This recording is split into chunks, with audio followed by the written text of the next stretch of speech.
Our dear students who are with us here this morning, our visitors from various institutions and organizations such as Kenya Airlift Program, Kizo Africa, Corporate Careers Academy, among others. Our Kisii members of staff were with us here. The Dean of Students, Dr. Gladys Osoro, in charge of services, Rhoda Aoni was just completed our PhD training. The director, Elderly Campus, who have just spoken to us, Dr. Kisii, and all the other protocols observed. Good morning. Good morning again. The young people are not responding. Good morning, young people. Thank you very much. And I'm happy to stand before you to make a few remarks as I hand over to declare this activity officially opened. I'm made to understand that today we are talking about careers, and specifically the topic of today's discussion is on leveraging on technology for career progression. And I believe, and I know that all of us here, we are very much focused on issues of career, on exactly where are we now,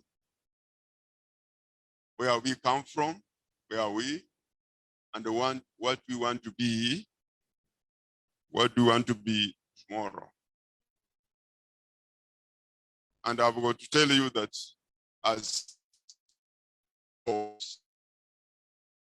world is becoming more and more complex, and sometimes appearing to be chaotic and confusing on many other sectors of life, including issues of career.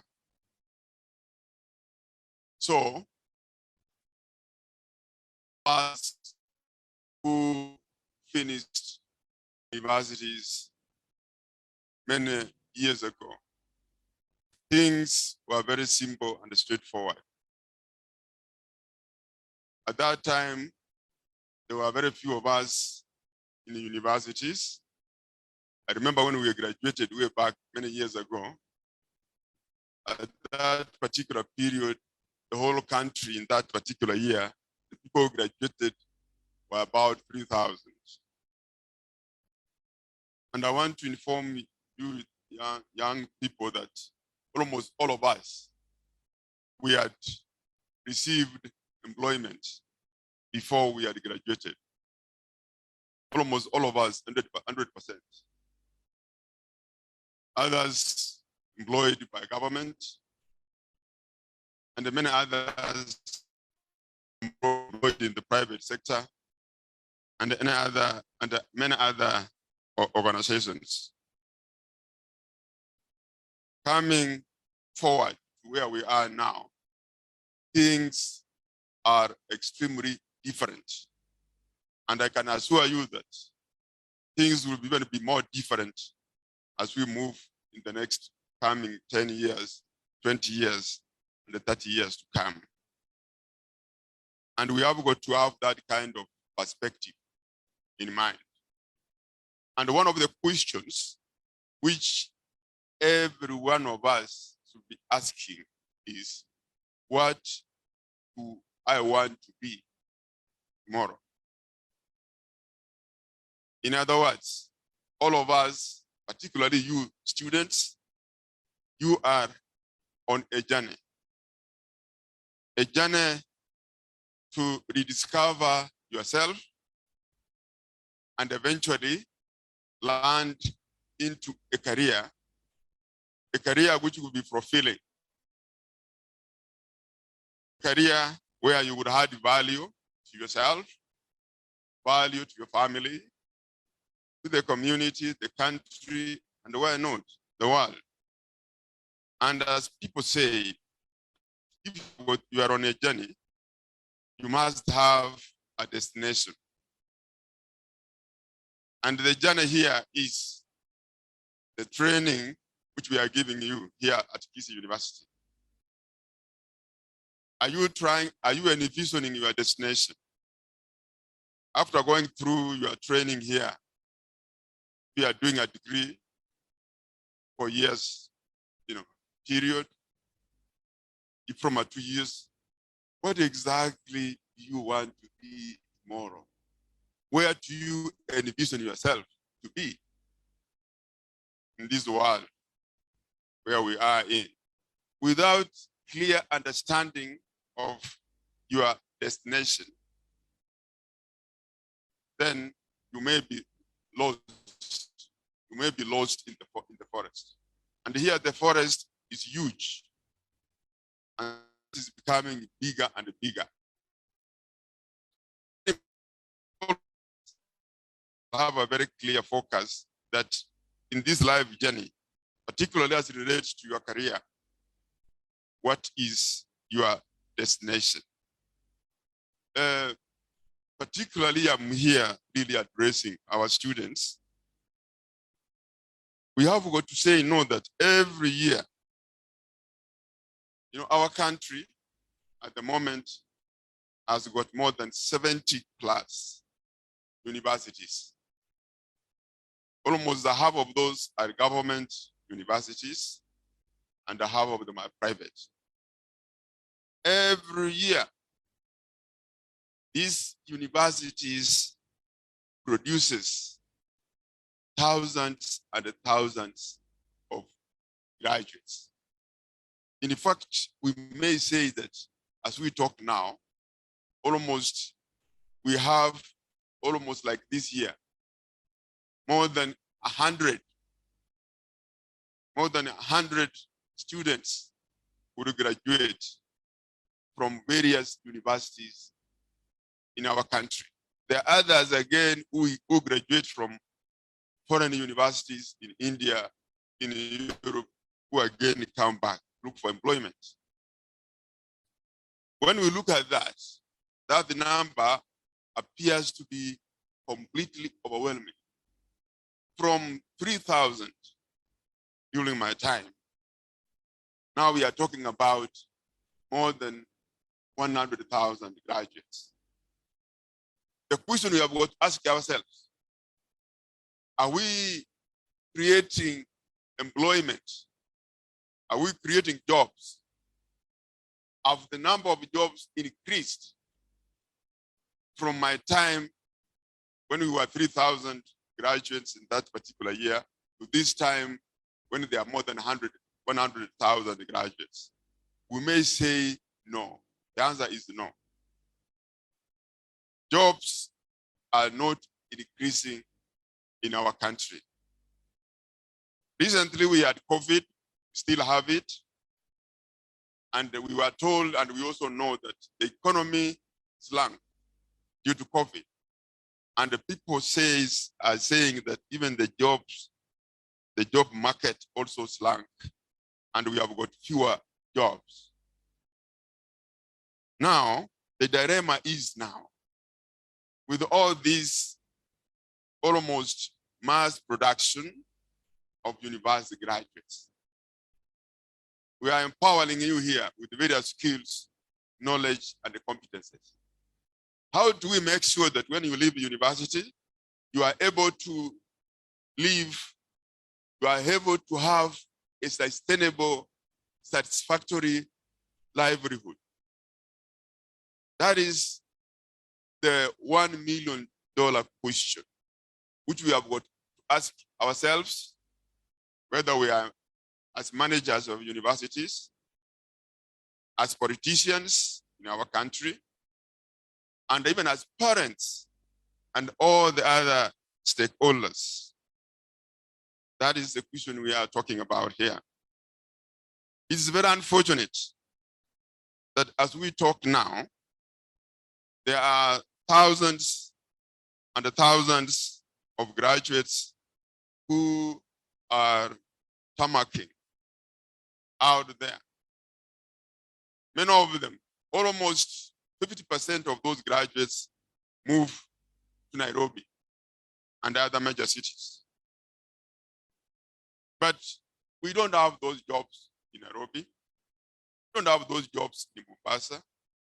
We don't have those jobs in Nakuru. We don't have those jobs in Kisumu, but they are moving there. And we find that we are almost becoming a country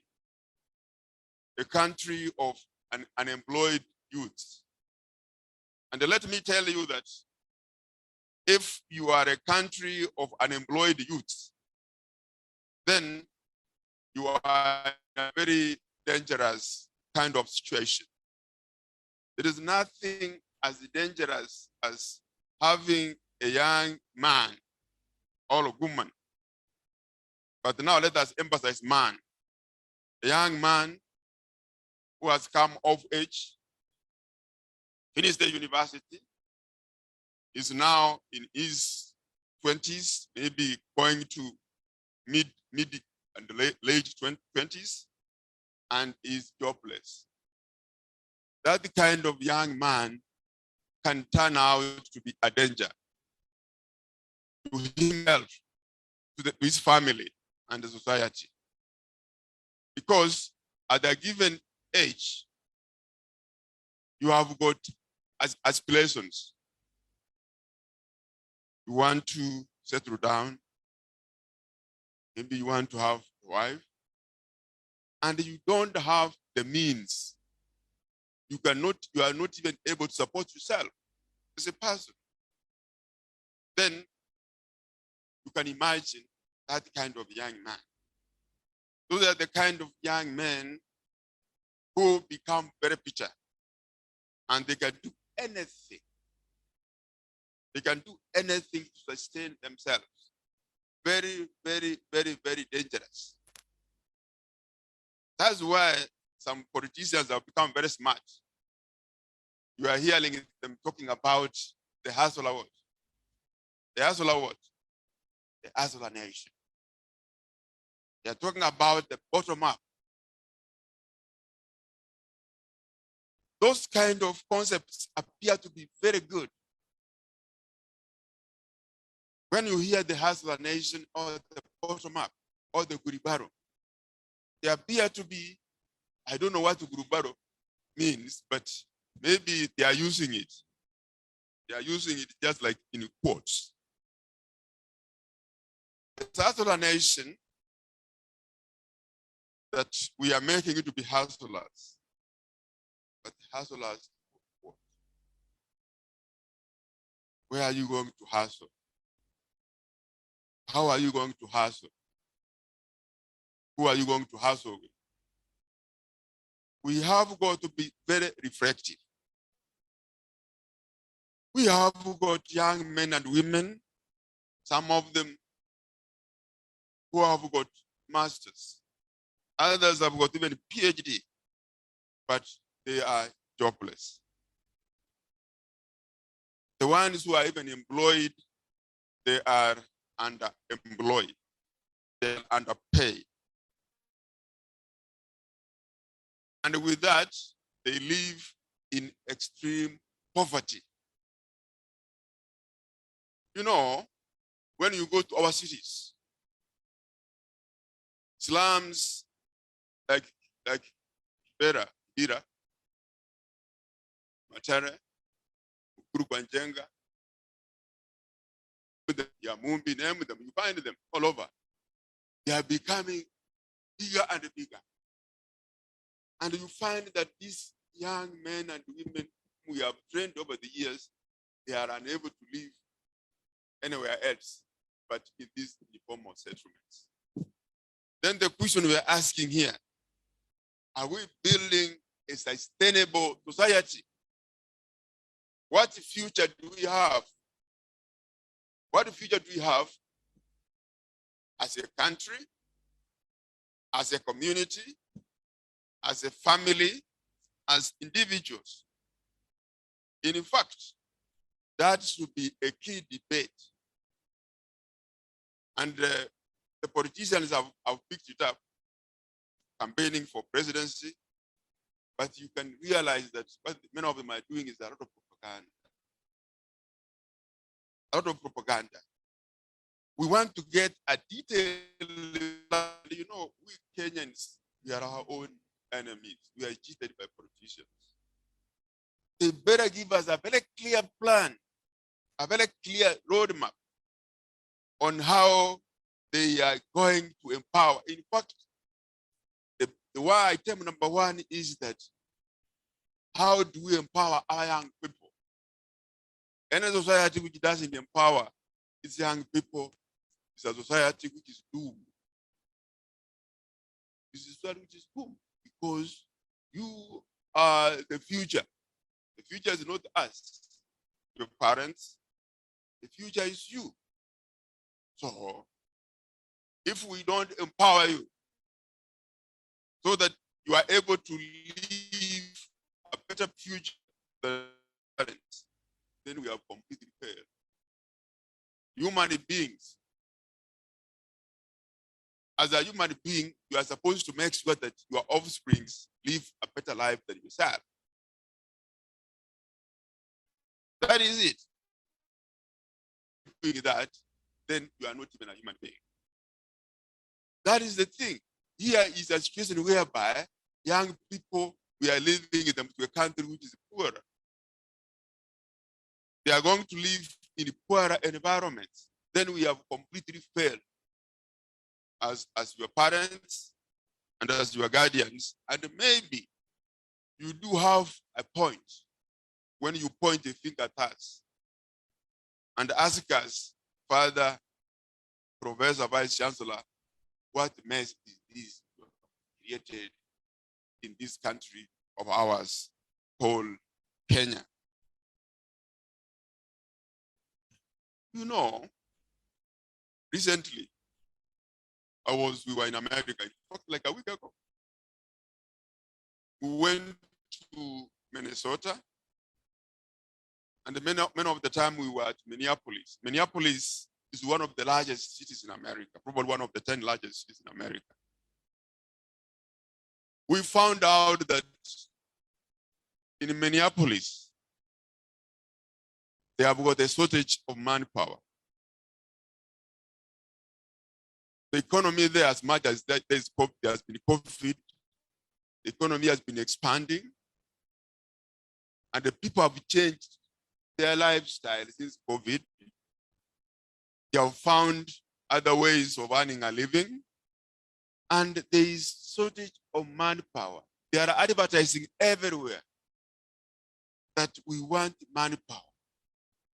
Manpower to work in the hospitals, manpower to work in schools, manpower to work in almost all the sectors of the economy. Why is that happening so? It's because the country is very dynamic. The economy in that country is expanding. Technology is moving forward quite well. And because of that, jobs are everywhere. And in fact, I was even told that Americans, the real Americans, some jobs, they don't want to go and do those kind of jobs like working in hospitals as nurses. They don't want to do those jobs. And that's why now they are even trying to bring in people from other countries take over those jobs. And another factor is those countries, because of very low growth of population, you find that now, there are fewer people to be hired. The case is the opposite when we talk about Africa and the Kenya in particular. So the point here is this: why are we not creating jobs for our young people? Why is our economy static? Those are the questions we need to ask ourselves. Somebody was telling me that one of the biggest problems we have in Africa, we don't think deeply. We don't reflect deeply on many of the issues which we confront. And unless we think deeply on the problems we have, and I can tell you, the answers are not even with the politicians. We don't have the answers, by the way. The answers are we, the people like you, whom we are training and empowering you for the future. One of the problems we say, as much as we talk about technology expanding and the technology really moving ahead very in a very high speed, but we have got to agree that there is a paradox there. There's a paradox that because our country, we are not really getting industrialized. We have done very well in IT technology. That is true. But when you look at the other sectors of the economy, are we creating more industries? Basically, we are still an agricultural country. So the question we have got to ask ourselves, why are we not getting industrialized? Why are we not coming up with more and more innovations? Creative ways of creating wealth. Why are we not doing it?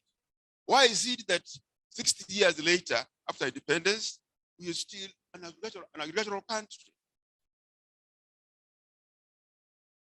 Where do we have it wrong?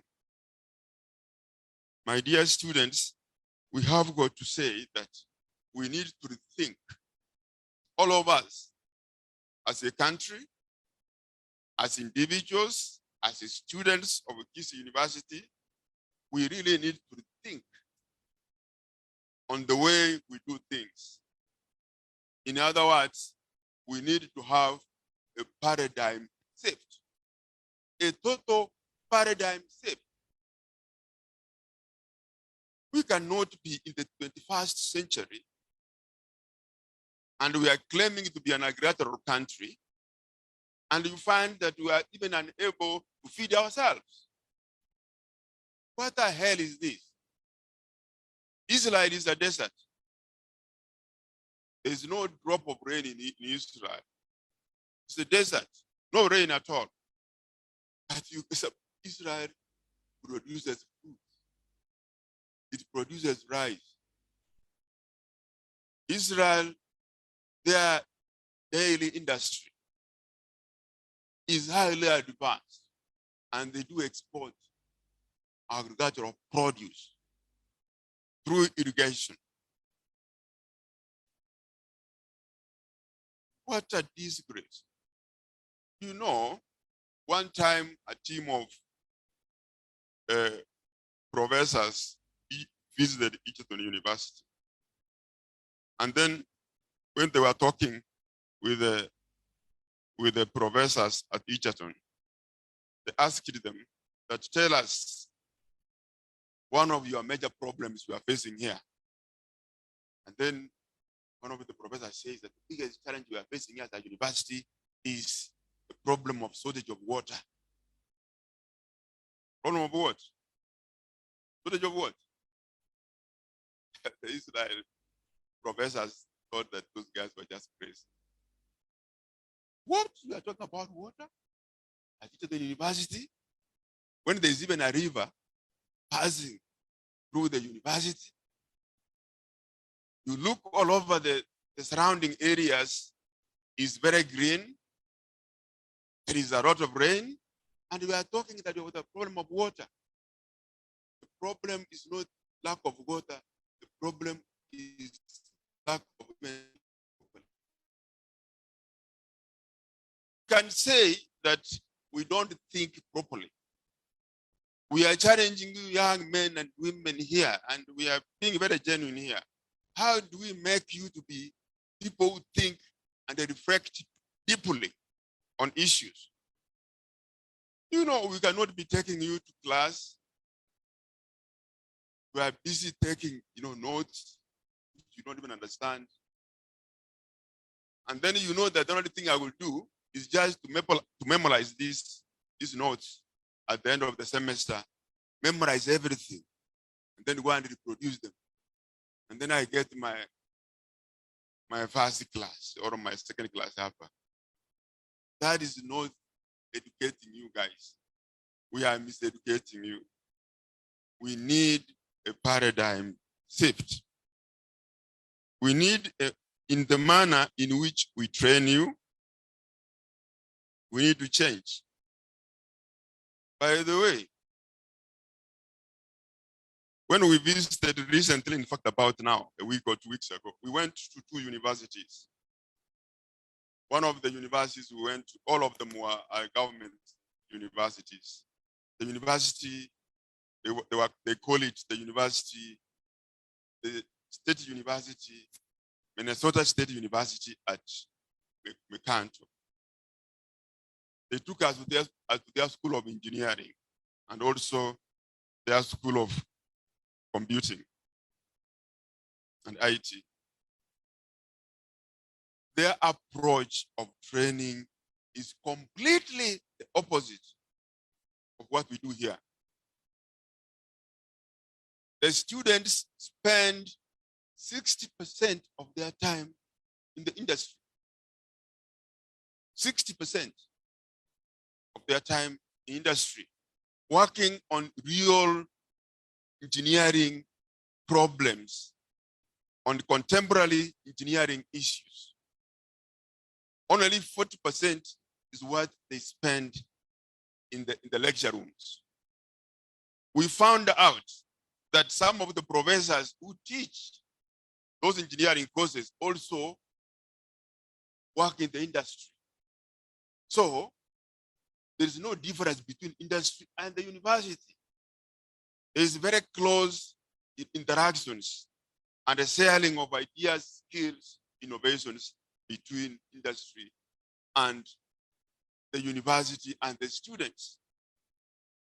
They told us that because of that, because of this clear, very continuous interaction between industry and the university, the students whom they are training are very, very up to date in their training.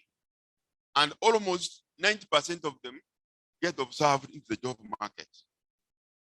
So, what do we talk here now, my dear students? The problem now here is even bigger than the university. We are training you here. When we look at the society around us, do we have the capacity around us to be able to take you guys so that you spend 60% of your time out there in the industry or in the community? We don't have that capacity. To the level of thinking that maybe when we talk about educational institutions, all universities, probably universities are as good as the communities in which they are based. But we can do better than that. Here in the university, we do have the School of Agriculture. We have got people who have been trained in top universities, trained in the USA, trained in the UK, trained in the top universities in Kenya, whether all areas of agriculture. One of the best examples is area of animal husbandry. We do have a degree here in animal husbandry. But now, of what relevance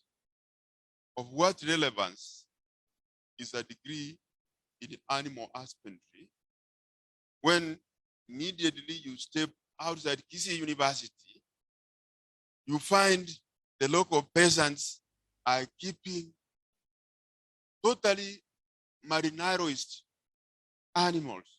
Just here at the gate. Hapa nje ya gate. Mtu amefuga ng'ombe. Ng'ombe imekonda. Unafikiria ni, it's like just a string, Now, then, ask ourselves, what training is this? Where we are not even making an impact in the community where we are situated. Let me tell you, my dear students, you can never talk about changing the world. Probably you may not change the world. But if you are more focused, you start by changing yourself and also changing the place where you are, the place where you are based. Maybe through that process, you can gradually, eventually move forward into affecting the whole world. The point I'm making here is that, is there a way, talking about careers, is there a way we can train you so that you change your mindset and be problem solvers? We have got to train you to be problem solvers.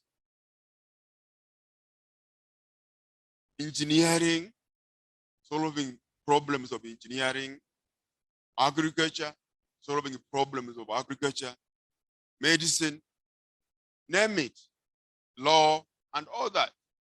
Are we empowering you? Are we empowering you to be problem solvers? And even you as an individual, in fact, you are a very critical person in that process. You being trained in your field, critical thinking, so that you are a problem solver in any field you are in. Are you being a critical thinker? You see, the other time when we were inaugurating the student leadership here, we had some people from South Korea who spoke to us very briefly. They told us that in 1976, South Korea was poorer than Kenya. It was a very poor country. And in fact, the president of South Korea in 1976, somebody by the name of Park, came to Kenya. They were friends with our founding father, Mr. Jomo Kenyatta, the father of Uhuru. You know what he did? Our government, the government of Kenyatta, gave a grant to South Korea. Gave what? It's a true story. We gave a grant to South Korea. 30 years later, South Korea now is one of the most developed, the most industrialized countries in the world. The GDP of South Korea, the per capita income of South Korea is $300,000.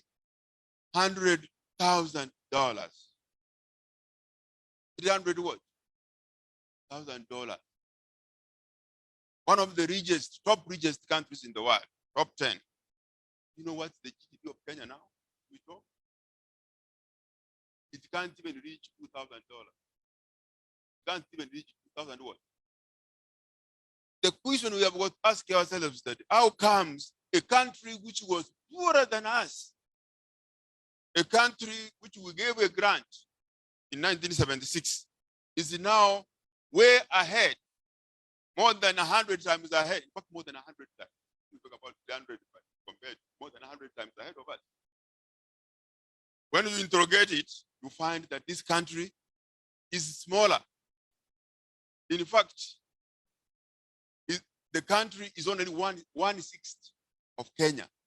1/6 is like, Liberty Valley province. That is South Korea. The country is almost 90% mountainous, mountains. They cannot do agriculture.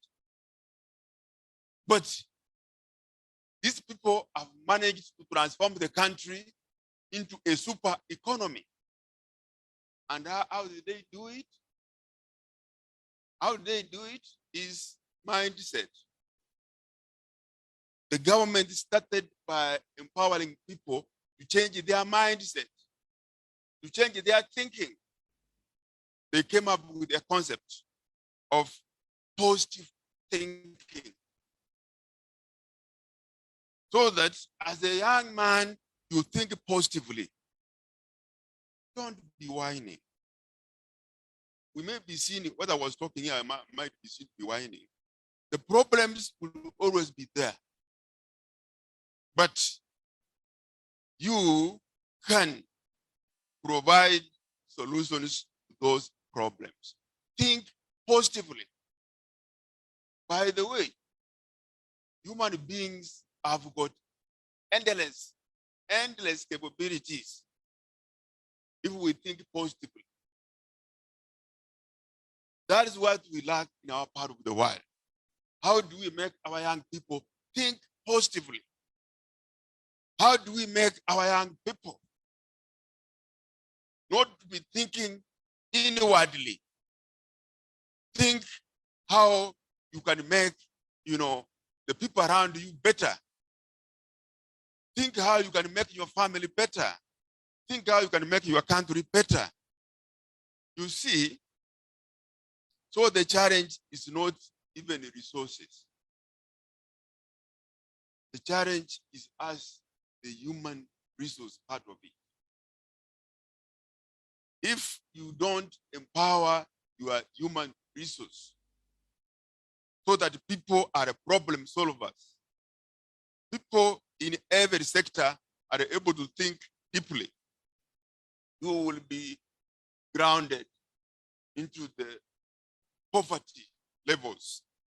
You see, let us look at the Democratic Republic of the Congo. There's no country in the world which is endowed with natural resources as the Democratic Republic of the Congo. Talk about gold, talk about diamond, talk about copper, talk about titanium in plenty. The land is very fertile. So the country, there's nowhere you can find the kind of resources they have. But on the other side of the coin, the Democratic Republic of the Congo is one of the poorest countries in the world. You hear that? With all those resources, that country is one of the poorest countries in the world. Why? In fact, we gave an example of Israel, a desert. So the problem is you and me. Unless we change ours and start thinking positively, thinking deeply, so that we are able to solve our problems. Look at this region where the university is situated, Kisii region. There is no productive agriculturally, there's no productive place in the world as this area. Rainfall throughout the year, the soil is very fertile, But now, when you look at the areas around, we have completely messed up the land. Planted eucalyptus everywhere. This place, is like, if you take a flight over here, you would think that this place is just a plantation of what? Eucalyptus. And then you see these small corrugated iron seed houses dotted everywhere.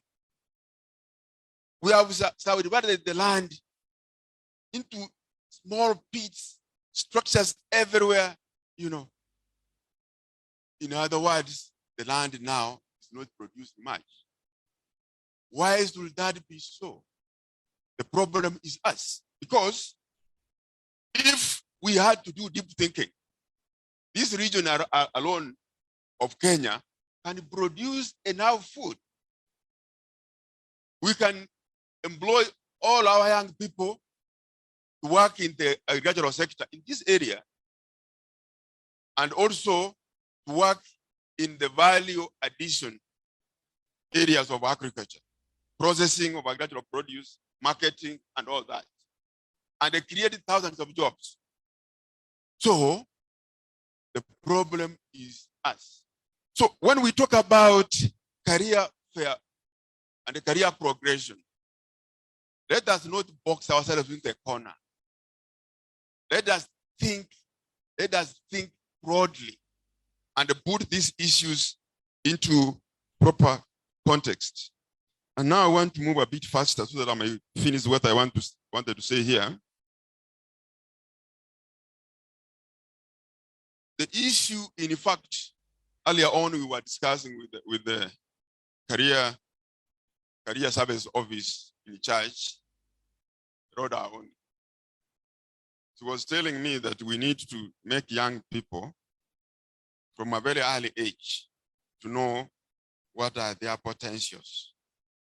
Oh, my potential probably is to be, I don't know, to be a doctor.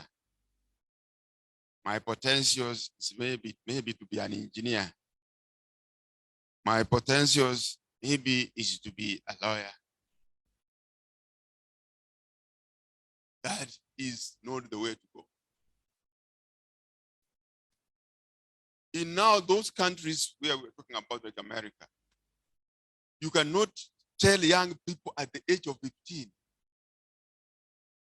that at the age of 15, you know that you want to be an aeronautic engineer. At the age of 15 that you want to be a doctor. You know, they allow young people to discover themselves. And they realize that many of these so-called jobs, they are more multidisciplinary in nature. So that even in an hospital, you don't only find doctors working there. In a hospital, you find that there are anthropologists working there.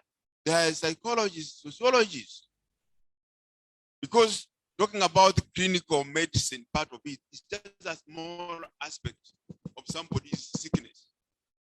So the point that I'll make here is that we need to radically think on issues of career so that we don't just become static and be unable to be productive. The point I'm making is there a way we can make you wealth creators? South Korea. You may say that, you know, Vice Chancellor, you are not being realistic. But fundamentally, as human beings, we must think about, is there a way we can become creators? Is there a way we can become job creators?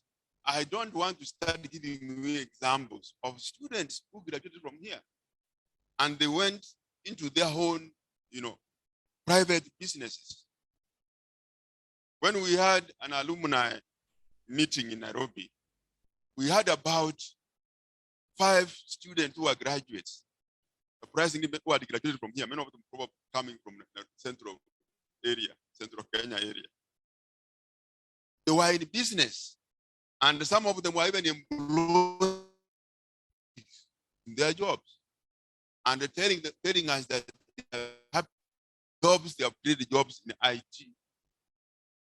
Others have created jobs in agriculture, and they are doing very well.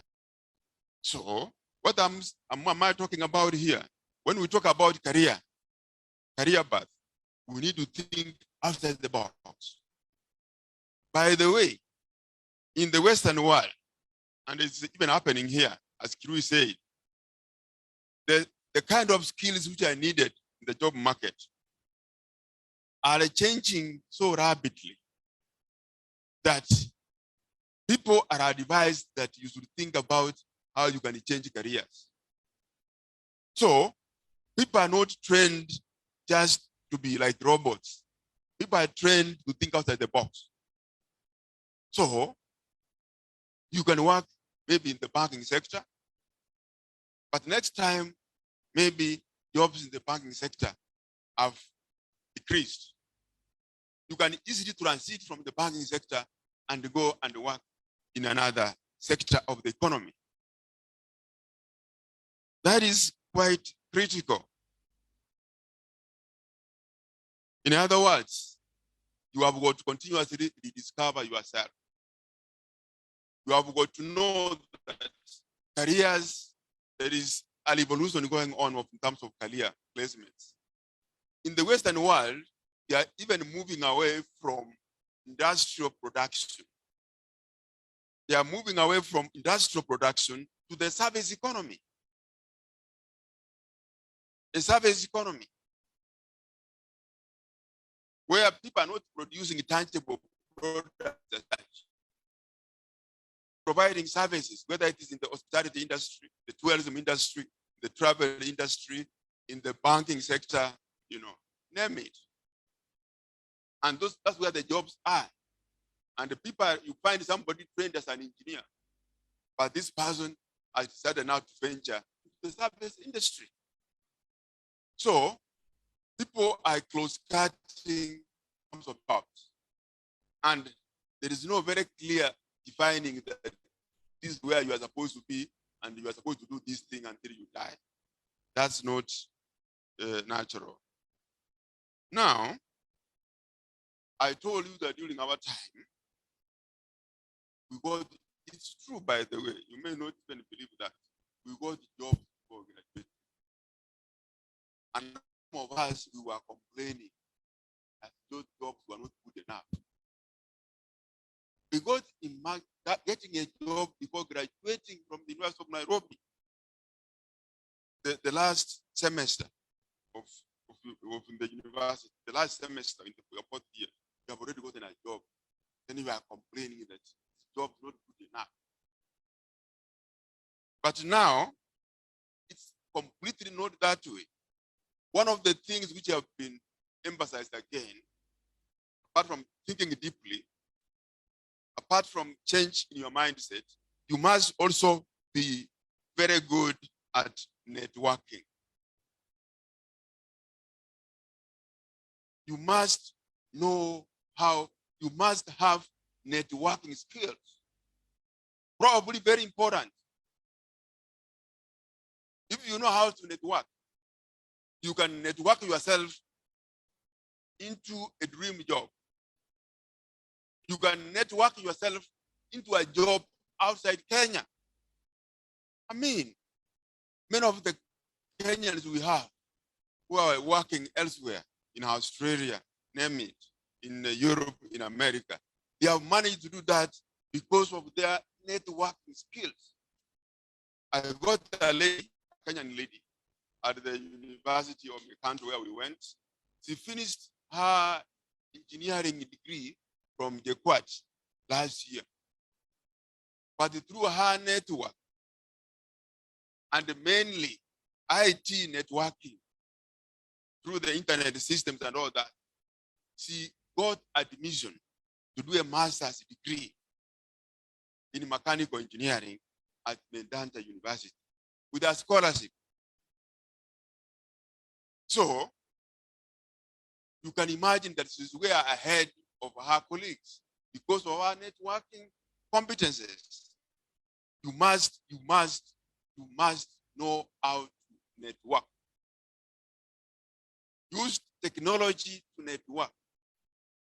You can sit here and through networking, through technology, get admitted for further studies to the best universities in the world. There are very many when you go into the internet, There are so many sites where they are advertising for international jobs. Jobs for people to work in the hospitals. In fact, they want millions of people, it's the nurses. People to work in the transport sector. Those jobs are there, are advertised. When you apply, they will ask you to send your CV, and maybe they will later on try to talk to you on the phone. So these networking skills, they include you being a good communicator. Try to be a good communicator. Try to be able to explain what you can do for them. People want to hear good stories on what value you have to their lives, to their institutions. You must have very good interpersonal skills. Ask yourself, you're not talking about international interpersonal skills of seducing girls or seducing boys here. I'm not talking about that. I'm talking about real interpersonal skills. Do you know how to interact with other people positively? Are you able, by virtue of your positive personality, to attract people to be comfortable with you? Are you a team player? Because most of the jobs, many of these IT jobs, they're supposed to be done through teamwork. So, networking skills are very important. And that's why we encourage you to join other co-curricular activities when you are here in the university, so that you enhance on the issue of your interpersonal skills. Some students, as much as they are doing their degrees, they take short courses, short professional courses in accounting, in finance, in jurisprudence, among other areas. In other words, open your scope, use other short courses so that you are able to expand your scope in the job market. The issue of IT has been emphasized by the previous presenters better than myself now here. IT is the way to go. Even if you are doing a degree in philosophy, even if you are doing a degree in religious studies, you must be IT compliant. That one is a must. And as the presenter earlier was saying, you don't have to be an IT engineer. We want you to have the basic competences. In fact, in the modern world, one of the competences which is required in every sector is IT literacy, so that you are able to access all forms of IT software arrangements when it comes to accessing all kinds of information, all kinds of data, and also being able to do a few things, even simple analysis of data, and in order to understand things around you. Now, again, issues of entering into the job market. People argue that nowadays you can't go to the office, and that I need a job. Maybe you need to go find an entry point. An entry point maybe through internship. You can frontier to work for a given institution, a given organization. By the way, when you frontier and they find you are working as an intern and they find that you are a good person, I can tell you they will give you a job. So look for those avenues of networking and the issues of internships as you try to enter into the job market. Finally, I want to tell you this. University training is universal. Is what? See, Some of you don't realize that. If you are doing a degree in law, if you are doing a degree in business, doing a degree in education, doing a degree in agriculture, doing a degree in all areas, that degree is a universal degree. What you are being trained here is what your colleagues in that field are being trained all over the world.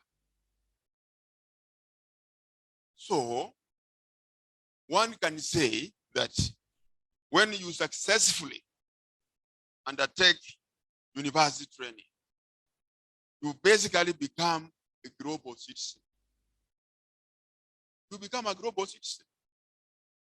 With your degree, you can apply to go for further studies anywhere in the world. You can search for employment. Here is this lady who was here, who graduated last year from this university. This lady, we found out Minneapolis is now teaching there in the international school at Minneapolis. She's teaching there as an instructor. And a very competent one at that. Somebody who was trained here at this university now is located to America and he's an instructor there. Well paid job. Talking about earning, $3,000. She's earning more than $6,000 that job. So, you guys, you have got to think big. You must think big. Let us not start whining here that there are no jobs in our country or the countries who are. The problem is us who are poor in the mind. Is us who have got negative thinking. I can tell you, young men and women, if you change your way of thinking,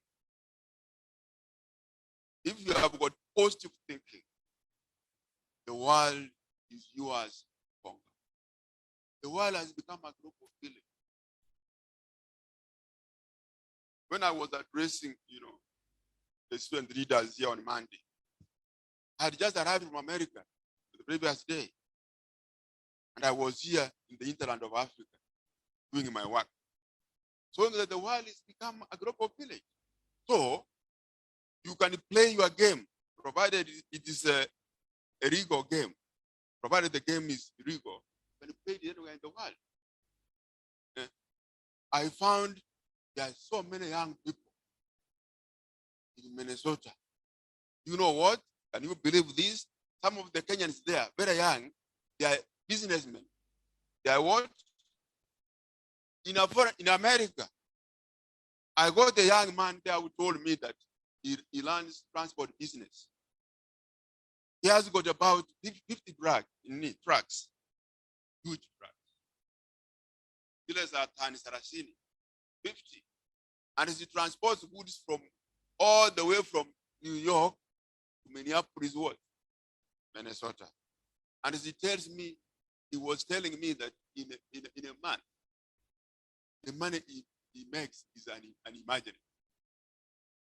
In a month, he tells me that he has got profit of more than $15,000. In fact, he has employed other Kenyans there to be truck drivers. So the problem is us. Let me tell you this. We are not training you here to be failures.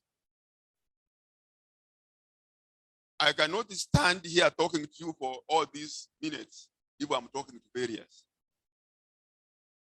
I am not talking to failures. I'm talking, and by the way, even this mess which we have created, we as your fathers, as your parents and your guardians, it's you to remain that mess. It's you. So your hands are clearly, your work is clearly cut out. The Chinese, they have developed their country to the level that as we talk now, the Chinese people, they knock down old cities. Like they will come here and knock destroy the Kisii town. In fact, a town bigger than Kisii. They can knock, you believe you me, they can knock down the whole of Nakuru town, a town of 4 million people. And they'll plan it. Take the people to a temporary shelter for 1 or 2 years. And in less than 2 years, they have built a very modernistic city for these 4 million people. A city which looks picture perfect, well planned, high-rise buildings, parks, parks for people to go and relax.